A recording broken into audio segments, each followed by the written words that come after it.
Very good morning दोस्तों, मैं स्वेन हमारे यूट्यूब चैनल पे आप सभी का हार्दिक स्वागत करता हूँ। आज डेट है 4 जून और मैं लेके तैयार हूँ आज का इम्पोर्टेंट करंट अफेयर। चलिए इसी के साथ शुरू करते हैं। हाल ही में विश्व साइकिल दिवस कब मनाया गया?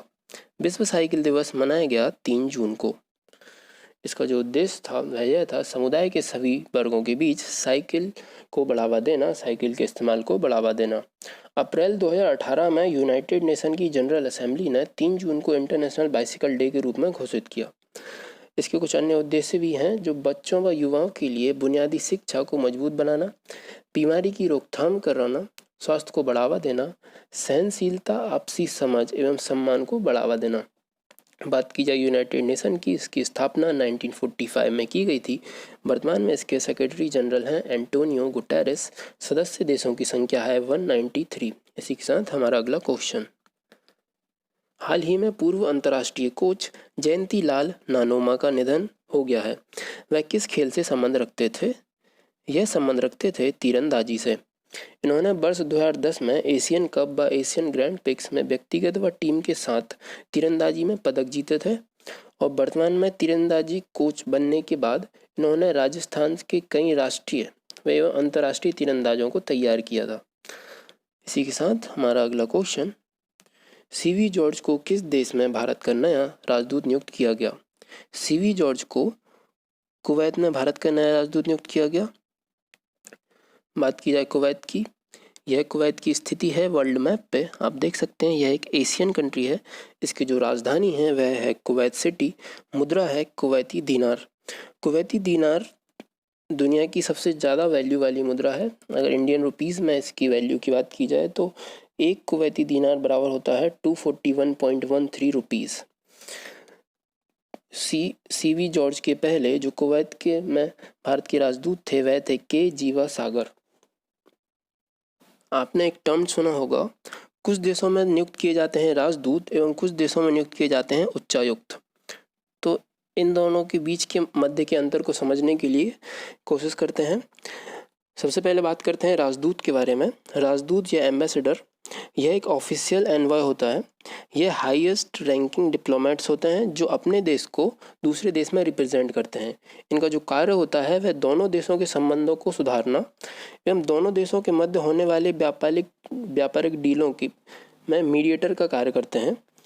एवं वह जिस देश के राजदूत हैं उस देश में उनके देश के जो नागरिक रह रहे हैं उन नागरिकों को अपने अधिकार, उनकी स्वतंत्रता अच्छे से मिल रही है या नहीं मिल रही है, यह इंश्योर करना भी एक राजदूत का कार्य होता है।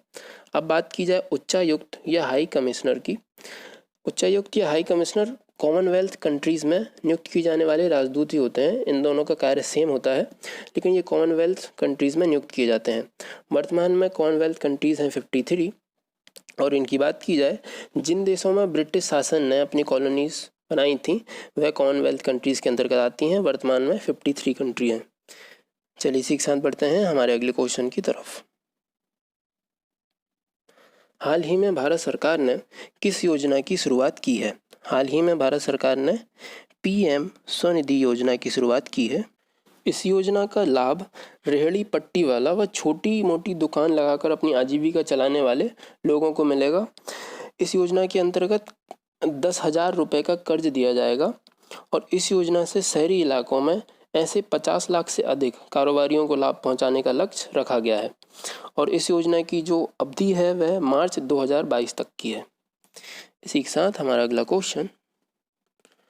हाल ही में मूडीज इन्वेस्टर्स सर्विस ने भारत की सॉवरेन रैंकिंग को घटाकर कितना कर दिया है? तो इस रैंकिंग को उन्होंने घटाकर कर दिया है ऑप्शन थर्ड BAA3। बात की जाए मूडीज़ की, मूडीज़ अमेरिका की एक क्रेडिट रेटिंग एजेंसी है और मूडीज़ हर एक कंट्री को रैंकिंग देता है और इस रैंकिंग के हिसाब से जो इन्वेस्टर्स हैं वह उस कंट्री में इन्वेस्ट करते हैं। अगर किसी देश की क्रेडिट जो रेटिंग है वह कम है तो जो बड़े बड़े बिलियनियर्स हैं, जो इन्वेस्टर्स हैं, वह उस देश में इन्वेस्ट नहीं करेंगे। तो यह मूडी का एक इफ़ेक्ट है। अगर मूडी कह दे कि इस देश में निवेश करना रिस्की है तो जो बड़े बड़े बिलियनियर्स हैं वह अपना पैसा या अपने इन्वेस्टमेंट को उस देश से वापस ले लेंगे। चलिए देखते हैं ये किस हिसाब से रेटिंग करते हैं। यह एक चार्ट है, इसमें 3 कंपनियां हैं, Moody's, Standards and Poor's and Fitch, ये 3 टॉप रेटिंग एजेंसीज हैं, इनके अलग अलग रेटिंग है। बात की जाए भारत की, तो भारत की जो रैंकिंग थी वह यहाँ पर थी BAA2, इसको घटा के कर दिया गया है BAA3।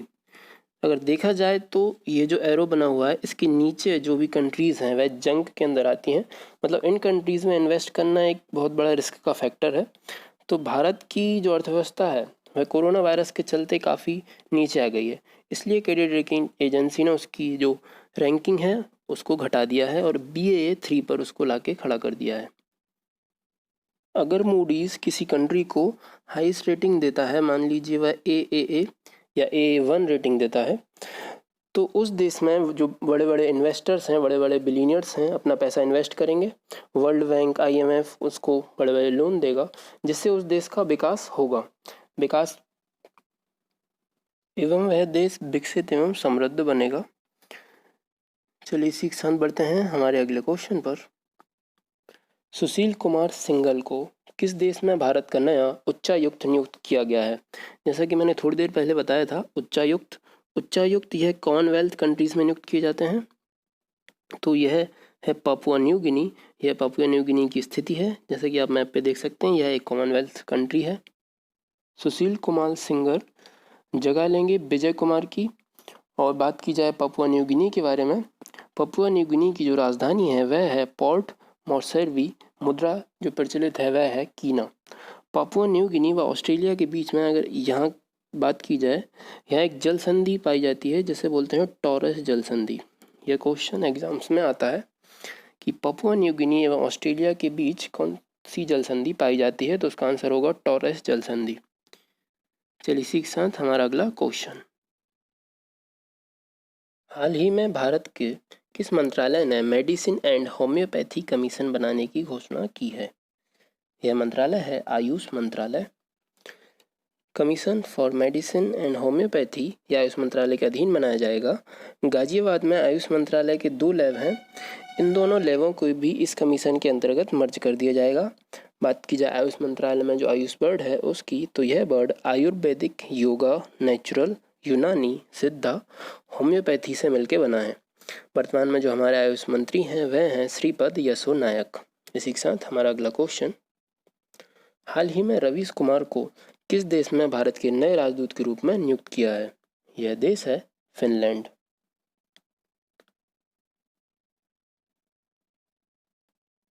यह स्थिति है फिनलैंड की वर्ल्ड मैप पर। फिनलैंड की जो कैपिटल है वह है हेलसिंकी। करेंसी जो यहाँ पे प्रचलित है वह है यूरो।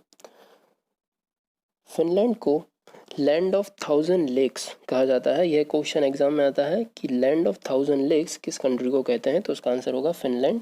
फिनलैंड एक स्कैंडिनेवियन कंट्री भी है। फिनलैंड की जो वर्तमान में PM है वह है सना मरीन। यह इनकी फोटो है। यह दुनिया की यंगेस्ट PM है। और बात की जाए रवीश कुमार जी के बारे में, तो रवीश कुमार जी बानी राव की जगह लेंगे। वर्तमान में रवीश कुमार जी विदेश मंत्रालय के संयुक्त सचिव के पद पर कार्यरत थे। इसी के साथ हमारा अगला क्वेश्चन।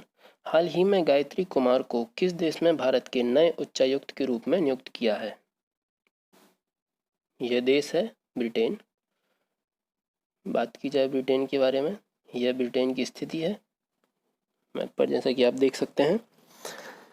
ब्रिटेन की जो कैपिटल है वह है लंदन। करेंसी है पाउंड। PM है बोरिस जॉनसन। गायत्री कुमार जो हैं वह 1986 बैच की IFS अधिकारी हैं और अभी यूरोपियन यूनियन में भारत की राजदूत हैं। यह ब्रिटेन में रुचि घनश्याम की जगह लेंगी, जो भारत के ब्रिटेन में राजदूत थे इनके पहले। इसी के साथ हमारा अगला क्वेश्चन। हाल ही में किस पूर्व केंद्रीय मंत्री और सामाजिक कार्यकर्ता का निधन हो गया? तो यह है P नामग्याल। यह लद्दाख से 3 बार कांग्रेस के सांसद रहे हैं तथा उन्होंने संसदीय कार्य, भूतल परिवहन और रसायन और पेट्रो रसायन के राज्य मंत्री के रूप में कार्य किया है। इसी के साथ हमारा अगला क्वेश्चन। हाल ही में दुर्लभ ब्रैंड टेल स्कॉर्पियन मछली की खोज किस स्थान पर हुई? तो यह हुई मन्नार की खाड़ी पर, जैसा कि आप मैप में देख सकते हैं। यह है मन्नार की खाड़ी, यह है श्रीलंका, यह है इंडिया।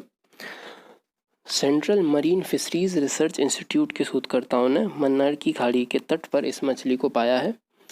यह एक दुर्लभ समुद्री प्रजाति है जो चुभने वाली जहरीली रीढ़ और रंग बदलने वाली क्षमता रखती है। यह पहली बार ऐसा हुआ है कि जब इस विशेष प्रकार की प्रजाति जो है यह भारत के समुद्र में जीवित पाई गई। इसी के साथ हमारा अगला क्वेश्चन, अंडमान और निकोबार कमान के नए कमांडर इन चीफ कौन बने हैं? यह बने हैं मनोज पांडे। इन्होंने लेफ्टिनेंट जनरल PS राजेश्वर का स्थान लिया है। यह अंडमान निकोबार के 15वें चीफ कमांड इन चीफ होंगे। बात की जाए अंडमान निकोबार के बारे में, यहाँ के जो गवर्नर हैं वह हैं देवेंद्र कुमार जोशी। अंडमान निकोबार में एक नेशनल पार्क है, महात्मा गांधी नेशनल पार्क, एवं भारत का सबसे छोटा national park south veteran national park भी अंडमान निकोबार पर ही है।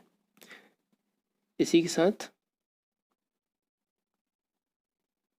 हमारी यह वीडियो ख़त्म करते हैं। थैंक यू दोस्तों। अगर आपको यह वीडियो पसंद आई है इसको ज़्यादा से ज़्यादा लाइक कीजिए, हमारे चैनल को सब्सक्राइब कीजिए। जय हिंद दोस्तों, कल फिर मिलते हैं।